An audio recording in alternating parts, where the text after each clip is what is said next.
नमस्कार, हम भोजपुरी गायक सनी दिल वाले। अरे भौजी, अरे चाची, ए बड़की माई, अरे किडनी चोर वाला अवतरे सहो। अरे भैया, अपने गांव में अनजान व्यक्ति के, अनजान साधु के, अनजान भिखारी के आवे मत दी। कहे से कि लड़का के, छोट छोट लड़का के किडनी निकाल तड़े सो और निकाल के विदेश में सप्लाई करे तड़े सो। ए भैया, भइल बहाला गावे मोहल्ला मचल बसगरो सोर। अरे बच के रहिए लड्डू के माई। भइल बहाला गावे मोहल्ला मचल बसगरो सोर। बच के रहिए बहिनी बाबू आइल बा किडनी चोर। बच के रहिए चाची चाचा आइल बा किडनी चोर।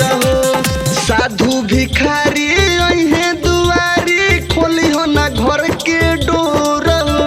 साधु भिखारी अइहे दुआरी खोली हो ना घर के डोर। लइका संभारी के रखी हो भौजी आइल बा किडनी चोर।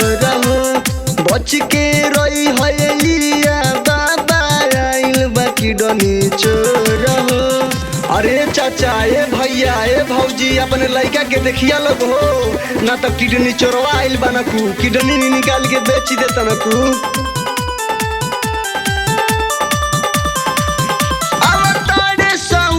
बनाई के भेष निकाली के किडनी बेचेले विदेश। अरे बच के रहिया है नंदनिया के माई। बनाई के भेष निकाली के किडनी बेचेले विदेश। घूमे ना जई हो घर ही में रही हो बाबू भोरे भोर। घूमे ना जई हो घर ही में रही हो बाबू भोरे भोर। लइका संभार के रखी हो भौजी आइल बा किडनी चोर। बच के रही है पिंटू चाचा आइल बा किडनी चोर।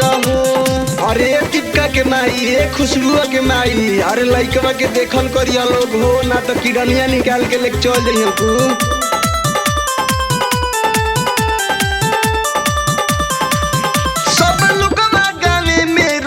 सावधान ना तो चल जाई कवनो लइकवन के जान।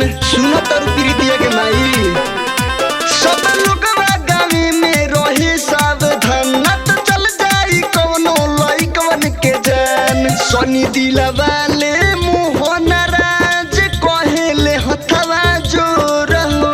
संदीप मन गोलू ज्ञानेंद्र कहेले हथवा जोर। बच के रही हो किसनवा के माई आइल बा किडनी चोर। लइका संभारी के रखी है भौजी आइल बा किडनी चोर। अरे बच के रही है संजवा कसवा के बाबा ना तो दोनों किडनी बिका जाई 18 लाख में।